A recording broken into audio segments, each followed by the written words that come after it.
Hola la communauté, comment allez-vous? Aujourd'hui on se retrouve pour parler de Mauro Prosperi. Oula, pourquoi j'ai dit comme ça? Je ne sais pas. Mauro Prosperi. Pour vous parler vaguement de Mauro, c'est un ancien policier, c'est un pentathlète italien et il est père et marié de 3 enfants. Il est père et marié de 3 enfants. Vous avez capté?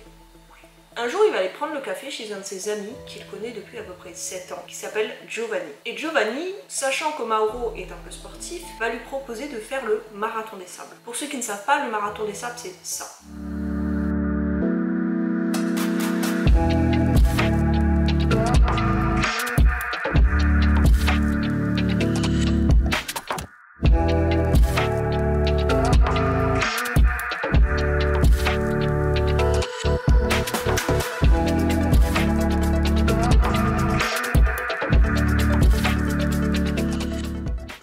Mauro, je vous ai dit, c'est un grand sportif, donc l'idée va lui plaire immédiatement. En plus de ça, l'idée de se confronter et à la nature et à lui-même, c'est quelque chose qui le fascine. Bon, faire le marathon des sables, comme ça a l'air très cool, mais fait très rassurant pour Mauro. Au moment où il s'engage à faire le marathon, on lui fait signer une décharge de responsabilité, dans laquelle il est clairement spécifié que s'il décède durant la compétition, il faudra qu'il ait donné avant le lieu dans lequel il souhaite que sa dépouille soit transférée. Bon là je crois que tu commences un peu à comprendre dans quoi tu t'engages. Vous connaissez je pense tous le dicton « l'important c'est de participer ». Bah pour Mauro, c'est clairement pas le cas. Tout ce qui compte pour lui c'est de gagner. On est le 10 avril 1994 et c'est parti pour le premier jour. Sur ce premier jour, il faut parcourir 29 km à travers un désert de sel légèrement vallonné, très sec et qui s'arrête au pied des montagnes.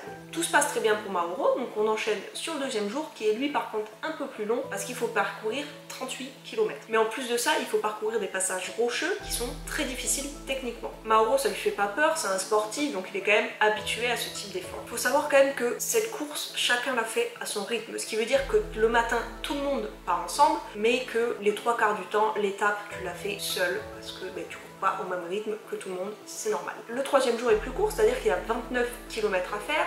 Cette étape-là, Mauro l'appelle les montagnes russes parce qu'il faut gravir et descendre une succession de dunes de sable. Le quatrième jour, ça ne rigole clairement plus parce qu'il y a 85 km à faire.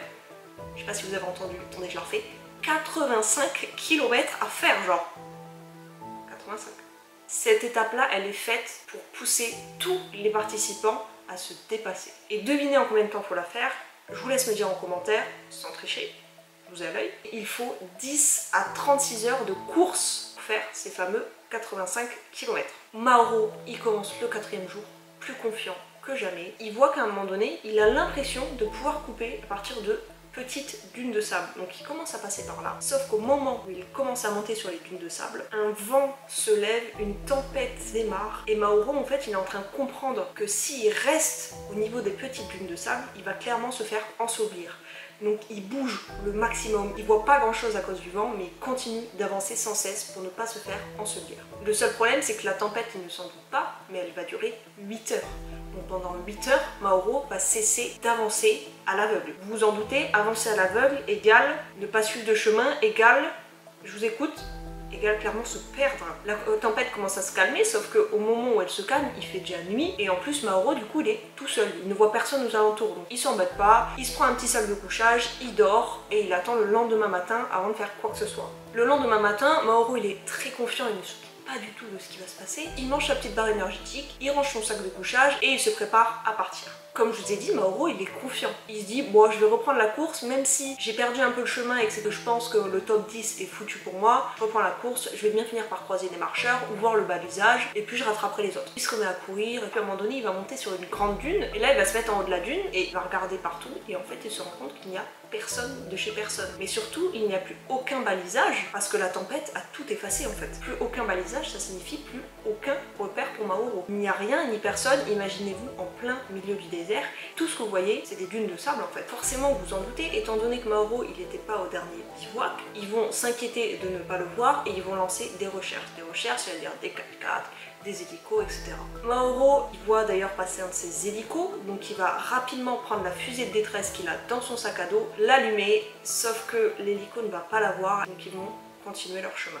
Ça fait plusieurs jours que Maoro il est seul en plein désert, en pleine cagnasse. Vous savez à quel point il fait chaud dans le désert et il n'a plus à boire en fait. Le peu d'eau qu'il avait, il l'a bu et normalement les rechargements d'eau se font au bivouac. Maoro du coup, seule solution, vous vous en doutez, quand vous n'avez pas d'eau, c'est recueillir votre urine et la boire. Il est mal en point, mais tellement mal en point que des corbeaux vont tourner autour de lui pendant un long moment, parce qu'ils remarquent que c'est une proie facile, qui va pas tarder à tomber et qui vont pouvoir se nourrir.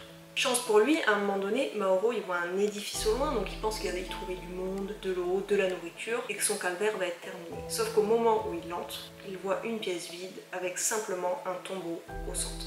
Il s'assoit à côté du tombeau pour se reposer, sauf qu'il commence à entendre plein de petits bruits. Il se retourne et il voit une vingtaine de chauves-souris. Il lui faut quelques secondes pour réaliser et son instinct de survie va prendre le dessus. Il va attraper à main nue une chauve-souris, lui enlever la tête, broyer ses entrailles et la manger. Ça peut paraître horrible, mais Maoro à ce moment-là, il n'a pas une seule seconde d'hésitation. Sa vie en dépend, il va donc en manger une vingtaine comme ça. Maoro il prend toutes les chauves-souris dont il vient de manger les entrailles, il va pour les enterrer dehors et d'un coup il se met à entendre un bruit d'hélicoptère. Voilà, il se sent enfin soulagé, il se dit que ça y est, il va être sauvé. Il écrit rapidement dans le sable « Help me » avec ses mains, il creuse un trou dans le sable, il y met ses vêtements, son sac de couchage et il fait cramer le tout pour que l'hélicoptère voit l'épaisse fumée et descende chercher Maoro. Encore une fois, Maoro il n'a pas de chance parce qu'au moment où il met le feu, quelques secondes après, une nouvelle tempête arrive, cache le feu, l'hélico ne le verra jamais. Cerise sur le gâteau, ou à ce moment-là, chauve-souris sur le gâteau, Maoro il vient clairement de cramer toutes ses affaires, dont son sac de couchage, il n'a plus rien. Il ne voit plus aucune solution et il pense qu'à une chose, maintenant, c'est écrire une lettre à sa femme et se suicider. Il écrit la fameuse lettre, il prend son couteau, il s'entaille les veines et il part se coucher. Sauf que Maoro il s'attend pas à ça, mais en fait il se réveille le lendemain. Il était tellement déshydraté que son sang ne coulait pas, son sang était extrêmement épais. Beaucoup de gens auraient abandonné encore une fois, auraient retenté d'autres manières de se suicider, mais Maoro qui voit qu'une chose, c'est que du coup c'est pas son heure, c'est que c'est un signe en fait pour lui. Il reprend ses forces et il recommence à marcher. Il est en très mauvais état, il est amaigri, les orbites des yeux creusées, mais Maoro dans sa tête, il sait à 100% qu'il va s'en sortir. Il continue à marcher et d'un coup, derrière une dune, il voit une petite fille qui le regarde. La fille le voit et en fait il est tellement en mauvais état, il est presque inhumain. Donc la fille prend peur et commence à partir en courant. Sauf que Maoro il voit pas, mais derrière il y a deux soldats qui arrivent, ils lui bandent les yeux et ils l'embarquent. Et en fait ces deux soldats ils embarquent Maoro parce qu'ils le prennent pour un espion marocain. Du coup, il est embarqué dans une base militaire pour l'interrogatoire, sauf qu'ils vont rapidement l'identifier et ils vont le transférer à l'hôpital. Pourquoi Maoro il a été pris pour un espion? C'est tout simplement parce qu'en fait, durant sa dérive, il a parcouru 289 km hors du parcours. Mais en plus de ça, il a traversé la frontière entre le Maroc et l'Algérie. Maoro, son calvaire est enfin terminé et à l'hôpital, les médecins signalent que Maoro il a perdu 15 kg, mais pas que, c'est-à-dire qu'il était tellement déshydraté qu'il fallait 16 litres de liquide intraveineux pour recouvrir à sa déshydratation. Il a en plus subi des dommages au foie, l'empêchant de digérer la nourriture correctement et donc il était dans l'obligation de manger des soupes, des liquides et de la nourriture broyée par un mixeur pendant des mois. Il a aussi connu de graves crampes aux jambes pendant 1 an et ses reins ont subi des dommages permanents. L'histoire s'arrête là, sauf que vous commencez à connaître un peu Maoro, vous voyez le courage dont il a fait preuve et certaines personnes après ce genre d'épreuve ont beaucoup de mal à revenir sur les lieux, restent chez eux pendant un certain temps et ont du mal à s'en remettre, mais Maoro il a fait tout l'inverse, c'est-à-dire qu'il tenait absolument à finir le marathon des sables. Il l'a même fait à 6 reprises et a réussi à atteindre la 13e place. Il a d'ailleurs dit « Quand je commence quelque chose, je veux le finir ». Il a également déclaré « Je ressens une connexion là-bas, j'aime la clarté ». Et vous voyez, le Sahara a épargné ma vie. Ces jours dans le désert ont d'ailleurs été mes plus heureux. Je trouve ça fou parce que ça a souvent deux types de personnes, soit le type de personne qui voit ça comme un événement horrible qu'il y a eu dans leur vie et qui va les traumatiser, soit le type de personne qui va au contraire prendre ça comme quelque chose de très positif parce que ça a changé quelque chose en eux. Voilà l'histoire de Maoro Prosperi. N'hésitez pas à me dire en commentaire si vous l'avez déjà vu ou lu, sachant qu'il y a un épisode documentaire sur son histoire sur Netflix. N'hésitez pas à le checker, je vous mettrai le titre en dessous. En attendant, je vous récupère pour vous dire au revoir. Comme d'habitude. Hop, attendez parce que vous êtes loin en ce moment. Oula. Et bien écoutez, on se fait de gros bisous et on se dit à vendredi prochain. Gros bisous.